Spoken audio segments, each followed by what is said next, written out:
After 12 years of marriage, the husband and wife had always enjoyed a steady, drama-free relationship. She had always been gentle, affectionate, and caring, and he cherished her deeply. But everything shifted when, out of the blue, she suggested opening their marriage. She said they could both date other people if they wanted, explaining that some of her friends were doing it, and calling it a modern way to approach relationships in 2024. At first, he didn't react with anger. He listened quietly and asked her questions, trying to understand her reasons. He wondered whether her friends had influenced her, but she denied it, insisting the idea was entirely her own. He asked if she already had someone in mind, and she said no, assuring him it wasn't about a specific person. She also told him she would drop the idea if it made him uncomfortable, and that they could keep their marriage the same. Feeling unsure, he told her he needed time to think, and she agreed to give him space. In the following days, uneasy thoughts lingered. He decided to check her phone and laptop for any sign that she was already involved with someone else. To his relief, he found nothing suspicious, no messages or evidence of cheating. Still, the suggestion itself left him unsettled, and he began to question her motives. After a week, he had made up his mind.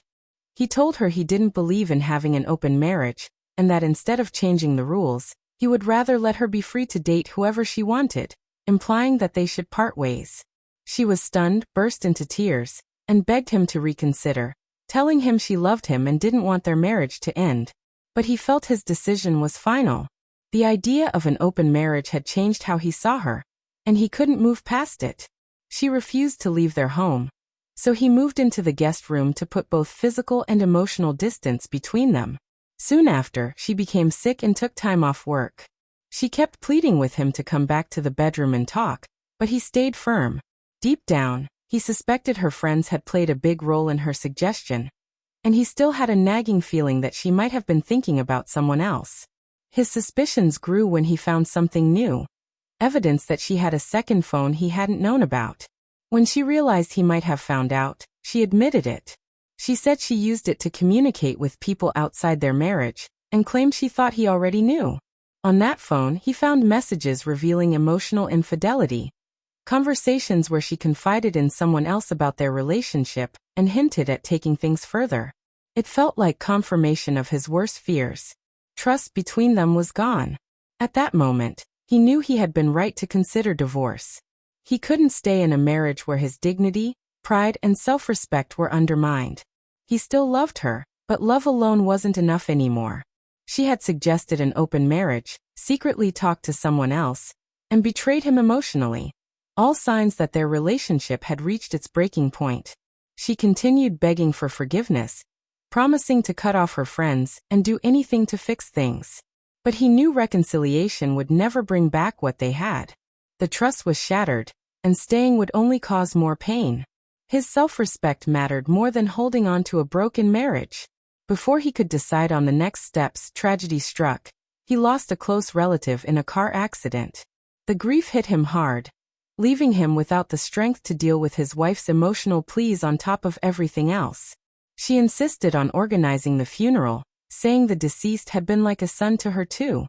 Even though he asked her not to, she went ahead, claiming it was the right thing to do. He felt she was prioritizing her own feelings over his and not respecting his grief, which pushed him even further away. The emotional gap between them widened until he decided to cut ties completely. He stopped speaking to her and told her to give him space to mourn. She kept sending messages accusing him of being unfair, but he held his ground. He moved into an apartment above his restaurant, took his relative's ashes with him, and instructed his brother, who worked as a bartender, to turn her away if she came. When she tried to reach out again, accusing him of cruelty for taking the ashes and shutting her out of the mourning process, he blocked her everywhere. That final step marked the true beginning of the end. He was heartbroken but certain. There was no going back. The betrayal, the lies, and the loss of respect had destroyed their marriage. Divorce felt inevitable, but for now he wanted to focus on grieving his loved one and coming to terms with what his relationship had become. He didn't know when or how the legal process would unfold, but he was determined to handle it on his own terms, no matter what anyone else thought.